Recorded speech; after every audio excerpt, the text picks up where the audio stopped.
Amazon admet censurer les commentaires qu'ils jugent eux-mêmes problématiques ou négatifs concernant la série Le Seigneur des Anneaux, les Anneaux de pouvoir et souhaiterait même étendre ce fabuleux système à l'ensemble des produits sur leur plateforme de streaming. On voit ça ensemble.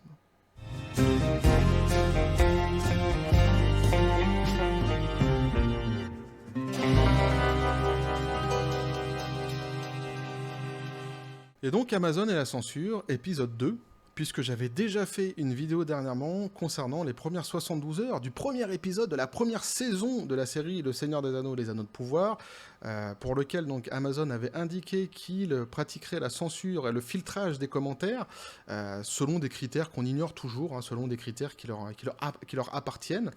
Et je m'étais fait cette réflexion lors de la vidéo en me disant, si ce n'est que les premières 72 heures du premier épisode, à la limite, c'est déjà scandaleux, mais bon, ça passera si après ils ôtent le filtre, justement, et que ça revienne à la normale. Bien visiblement pas du tout. Il semblerait que le procédé leur plaise beaucoup, qu'ils comptent continuer à l'utiliser pour la série Le Seigneur des Anneaux, les Anneaux de pouvoir, mais aussi l'étendre sur le reste des produits, donc sur leur plateforme, comme je l'ai dit dans l'introduction.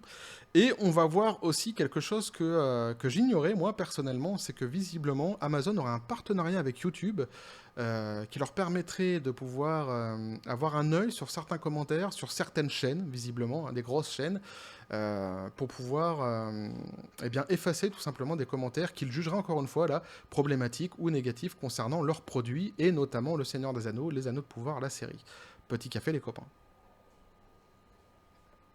Ce qui est juste hallucinant. Moi, je trouve que c'est vraiment hallucinant ce qui est en train de se passer avec Amazon et autour de cette série, même si ils avaient déjà de toute façon annoncé la couleur un petit peu avant la sortie de la série. Dans d'autres vidéos que j'avais faites, j'avais déjà dit. Mais bon, je trouve ça quand même assez hallucinant. Alors, la série, je l'ai vue. La dernière fois qu'on avait fait la vidéo, je n'avais pas vu encore la série. Cette fois-ci, je l'ai vue. J'ai mon propre avis. Je ne fais pas, ma chaîne n'a pas vocation à faire critique de séries donc, ou de cinéma en règle générale. Mais bon, pour vous donner un petit peu mon avis, j'ai arrêté de regarder après quelques épisodes parce que je n'ai pas retrouvé la magie des films de Peter Jackson. J'ai trouvé que les décors, tout ça, tout était très très beau. Mais j'ai eu beaucoup de mal vraiment à adhérer, à plonger en fait dans la série. J'ai regardé en famille et tous en fait, tous, que ce soit moi, que ce soit les enfants, on a eu beaucoup de mal à apprécier la série tout simplement. Mais ça, ce n'est que mon avis et je rappelle que cette vidéo n'a pas pour but d'être une vidéo de jugement de valeur. Hein. Chacun a le droit d'apprécier la série ou de ne pas l'apprécier. Tous les goûts sont dans la nature. Il faut respecter les goûts de chacun. Donc, ceci étant dit, dernière petite parenthèse que je fais, tiens, puisqu'on parle de censure, ceux qui viennent dans les commentaires sous mes vidéos écrire en écriture inclusive, vous cassez pas la tête.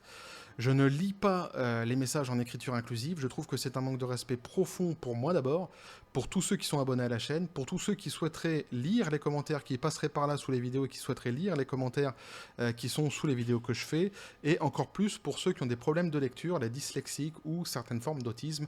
Donc ne vous cassez pas la tête, passez votre chemin. J'hésite même d'ailleurs à les censurer complètement de la chaîne et à les effacer systématiquement quand quelqu'un vient avec une écriture inclusive parce que je trouve que c'est un manque de respect vraiment profond. Bref, ceci étant dit, nous revoilà donc sur notre sujet. On nous dit donc la patronne d'Amazon Studios, Jennifer Salk, admet avoir censuré les critiques du Seigneur des Anneaux, les Anneaux de pouvoir sur des points que nous ne soutiendrons pas, donc, hein, dit-elle, entre guillemets. Alors, Jennifer Salk, si je ne m'abuse, elle est venue en remplacement de ses prédécesseurs qui avaient été hashtagés MeToo et qui avaient été donc dégagés par Amazon, et elle était venue avec l'idée d'assainir, alors avec sa propre vision des choses, hein, la plateforme de streaming, et on lui doit notamment, il semblerait, le fait que la série Conan le Barbare, qui normalement devait être produite par Amazon, a été décalée sur Netflix parce qu'elle l'a jugée, elle, d'une masculinité qui serait trop toxique, visiblement. Ça vous place un petit peu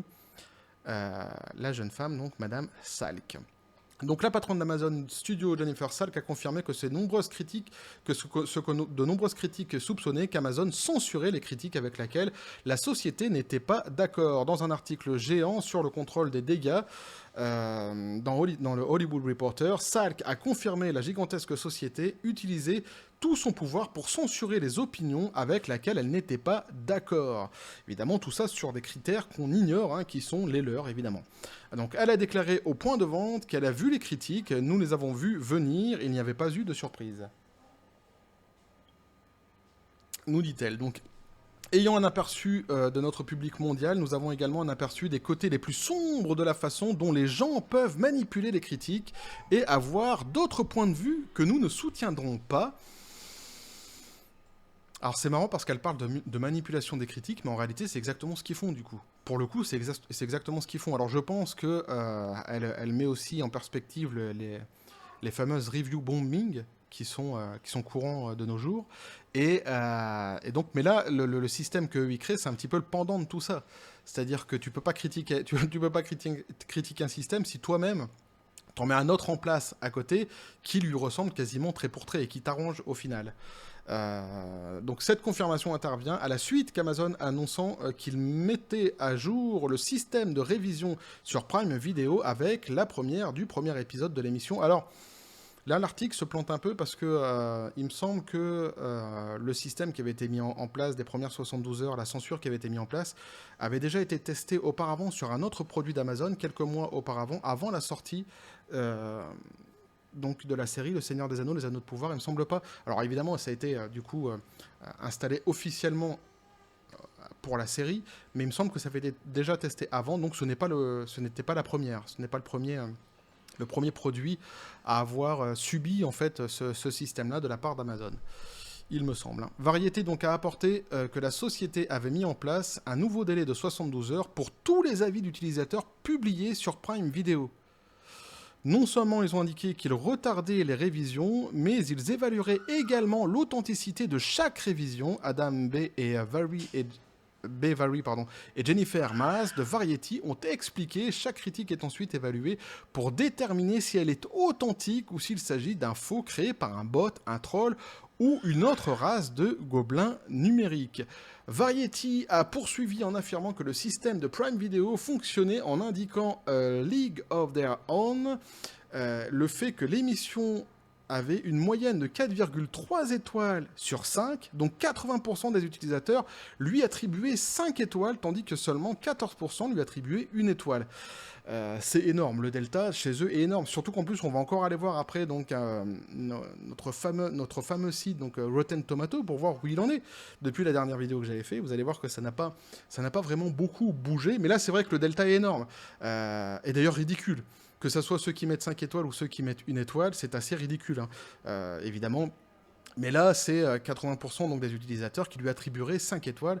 C'est assez hallucinant. Donc, quiconque ayant le moindre sens de la pensée critique serait consterné d'écrire de tels mots. Il est assez clair que Prime Video favorise les critiques qui louent leurs propres émissions plutôt que celles qui sont critiques. Non seulement on peut en déduire cela par la simple observation qu'il y a 80% des critiques à 5 étoiles contre seulement 14% des critiques à 1 étoile, mais le youtubeur Ryan Kinnell a jeté un coup d'œil au système de révision de Prime Video pour les Anneaux de Pouvoir et a observé qu'il n'avait pas donc autorisé donc, les critiques, les premières critiques, il ne les avait autorisées qu'une semaine après. Là, je fais une pause sur l'article parce que la traduction ici, qui a été faite en français du site à la base qui est en anglais, est mauvaise. Du moins, elle n'est pas évidente à comprendre. Donc, je vais essayer de vous expliquer en fait ce que notre ami youtubeur, comment il s'appelle d'abord, Ryan Kinnell en fait expliquait. Je suis allé d'abord donc aller voir sur sa chaîne. On est sur une chaîne donc qui compte 179 000 abonnés, donc c'est pas une toute petite chaîne. Et en fait, lui, ce qu'il explique, c'est que les premières critiques qui sont arrivées donc une semaine après seulement. Donc là, il est sur le site officiel d'Amazon Prime aux États-Unis.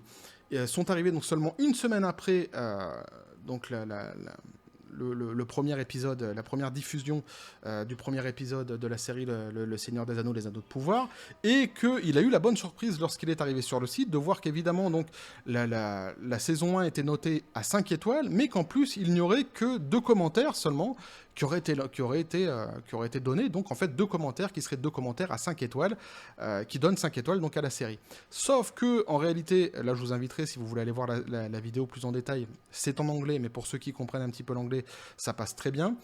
Sauf que, en fait, quand tu scrolls un peu sur la page, tu te rends compte qu'en fait, il n'y a pas seulement 2 commentaires, mais qu'il y en a 44, ce qui est déjà assez stupide, lui-même le dit, concernant la réalité, en fait, des commentaires qui avaient été à la base diffusés, quoi, qui avaient été donnés plutôt, parce qu'ils n'ont pas été diffusés justement, mais qu'en plus, en réalité, beaucoup des commentaires sont plutôt des commentaires assez négatifs, et non pas des commentaires positifs. Donc vous avez déjà un espèce de mensonge qui est fait en préambule, c'est-à-dire que quand vous arrivez sur la page, directement, vous avez une série qui vaut 5 étoiles avec seulement 2 commentaires, ce qui est totalement faux, ce qui est déjà un mensonge et une manipulation de la part d'Amazon Prime Video.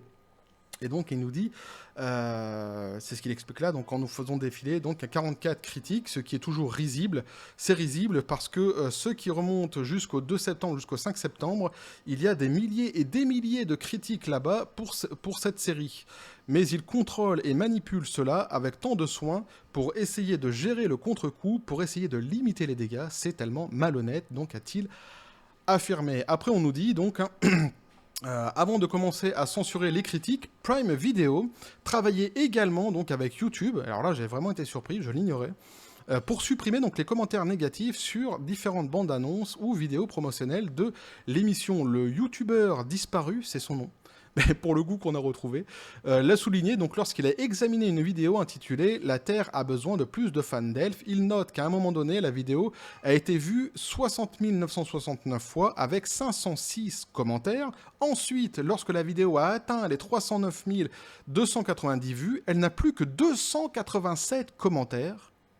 Donc disparu affirme ensuite, si vous ne faites que le rapport de vue à vue et de commentaire au commentaire, vous vous attendriez à 2567 commentaires et non 287, ce qui signifie que si vous supposez la même vitesse de commentaires au fil du temps, ils ont supprimé 89% des commentaires qui ont été donc postés. Alors, pour le coup des commentaires et le calcul qu'il fait, il extrapole évidemment concernant le nombre de commentaires qu'il pourrait y avoir potentiellement. C'est moi qui ai... Bon, j'ai pas une chaîne non plus à 100 000 abonnés comme lui, mais les commentaires, c'est difficile à dire. Il y a des sujets où il y a énormément de commentaires, il y a des sujets où on pense qu'il va y avoir beaucoup de commentaires et il n'y en a pas du tout. Donc je sais pas si c'est vraiment... évidemment, c'est quand même assez criant là ce qu'il dit, et c'est vrai que de toute façon, on voit qu'il y a un manque criant de commentaires quand on passe de 60 000 à 300 000 et que les commentaires n'ont pas augmenté, c'est déjà quelque chose. Mais là où je trouve que c'est le plus étrange, c'est que les commentaires n'ont pas augmenté, c'est vrai, mais ils ont baissé. C'est qu'on est passé de 506 à 287. Donc, il y a eu bien une manipulation, il y a eu quelqu'un qui est passé et qui a effacé certains commentaires sous donc ces bandes annonces. On va terminer donc en allant voir notre bon vieux site Rotten Tomato pour voir s'il a bougé. Eh bien, il n'a toujours pas bougé. On est toujours à 85% des critiques officielles. Dites officielles donc par les médias mainstream qui sont heureux, qui sont contents de la série à 85%. Et vous avez un avis positif seulement de 38% pour 31 206 personnes qui ont donc qui ont mis leur note sur le site. Je rappelle, je l'avais déjà dit dans la précédente vidéo, mais je le rappelle que Rotten Tomato a sa propre façon de vérifier en fait les notes qui sont données. Il y a le saut de popcorn qu'on voit ici, ce sont des avis qu'ils disent avoir vérifié, évidemment, dans la mesure du possible de ce qu'ils peuvent vérifier. Et vous avez après, si vous allez, je crois que si on clique dessus, il me semble, vous avez voilà, ici vous avez les commentaires avec des étoiles qui, eux, en fait, sont pas des commentaires vérifiés. Voilà. Tout le monde peut mettre une étoile ou 2 étoiles. Donc il y a 2 notes qui existent, hein, mais la note avec le petit saut de popcorn est quant à elle beaucoup plus vérifiée que l'autre en tous les cas. Donc voilà ce que je pouvais vous dire là-dessus les copains. Moi je suis assez halluciné de voir que notamment donc, ils vont continuer avec ce système de censure sur leur plateforme pour la série Le Seigneur des Anneaux, les Anneaux de Pouvoir. Je suis surtout très surpris de voir qu'ils vont l'étendre. ils décident de l'étendre au reste des produits sur leur plateforme de streaming, qui est une suite logique, quelque part, vous me direz, mais je suis un petit peu naïf, et je pensais réellement qu'ils allaient ôter ce système par la suite, et visiblement, donc pas du tout. Et la grande surprise que j'ai eue, c'est de savoir qu'ils avaient visiblement, donc apparemment, un partenariat avec YouTube qui leur permet d'avoir un œil sur certains commentaires qui ont été laissés concernant leurs produits, et de pouvoir effacer certains commentaires. Je trouve ça assez hallucinant. Donc la censure va continuer sur cette série. Hein. Moi je dis à la base, j'ai rien du tout contre la série. Hein. Je ne fais que suivre le dossier qui m'amuse beaucoup. D'extérieur, comme ça, je regarde un petit peu comment tout ça se passe, et je trouve ça assez hallucinant. Et il y a énormément de mauvaise foi, hein, pour ceux qui essayent de défendre vraiment le système d'Amazon. Et moi, je trouve ça fou, parce que les consommateurs que nous sommes, en fait, on devrait tous être d'accord pour se dire que c'est pas normal de se faire censurer. Alors qu'il y ait une censure qui soit basée sur le racisme, tout ça, etc., ça, c'est tout à fait normal, et c'est tout à fait compréhensible, il n'y a pas de souci qu'il y ait une charte des règles pour pouvoir poster sur les commentaires d'Amazon. C'est tout à fait compréhensible. Maintenant qu'on en arrive à une censure vraiment globale, avec un filtre vraiment d'Amazon sur tous les produits, sur tous les commentaires, et qu'on voit cette espèce de manipulation qu'on a vue ici, donc avec le youtubeur concernant la série Le Seigneur des Anneaux et des Anneaux de Pouvoir, ça, je trouve ça quand même assez hallucinant. Et en réalité, les consommateurs que nous sommes, on devrait tous être d'accord, en fait, les uns et les autres, pour dire que c'est quand même assez dommageable et pathétique en plus, parce que en fait la série, t'as le droit de l'aimer, et t'as le droit de pas l'aimer aussi, et la vérité, c'est la vérité, tu peux pas la bouger, tu peux pas la changer. Il faudrait la laisser au vu. Ceux qui aiment la série continueront à l'aimer, et ceux qui n'aiment pas la série continueront à ne pas l'aimer. Moi, je sais que je n'ai pas aimé la série, je n'ai pas adhéré à la série, parce que, comme je l'ai dit au début, j'ai eu du mal, j'arrive pas à retrouver la magie que j'avais dans les films de Peter Jackson. Et pourtant, je suis pas un fan inconditionnel de Tolkien, je n'ai pas lu ses livres, je n'ai vu que les livres de Peter Jackson, je n'ai vu que les films de Peter Jackson, et ce n'est que sur cela que moi je m'appuie. Et pourtant, je ne m'y suis pas retrouvé, ni moi, ni mon épouse, ni mes enfants d'ailleurs, les plus grands surtout. Bref, voilà ce que je pouvais vous dire là-dessus, les copains. Donc n'hésitez pas à me dire ce que vous en pensez dans les commentaires, à vous abonner si le contenu vous a plu, à lâcher un like, à partager la vidéo. Vous avez activé la petite cloche pour les prochaines notifications, les prochaines vidéos qui vont arriver. Vous avez mon Twitter et mon Facebook qui sont dans la description des vidéos. N'hésitez pas à venir et à basculer du côté de la force absurde des réseaux sociaux. Sur ce, les copains, je vous dis toujours à la John Spartan. Paix, félicité. Et honnêtement, réellement, à la base, je n'ai vraiment rien contre la série. Mais je suis vraiment halluciné par le travail d'Amazon. Que ce soit le travail idéologique qu'ils entreprennent sur le nom de Tolkien, et les censures qui suivent derrière, le procédé en fait. Le système me fait vraiment halluciner. Je trouve ça fou. Et en fait, que ça révolte pas plus de gens, qu'il y ait des gens qui puissent le défendre, je trouve ça encore pire en réalité. En bref, ce n'est que mon avis. Et que la force soit avec vous.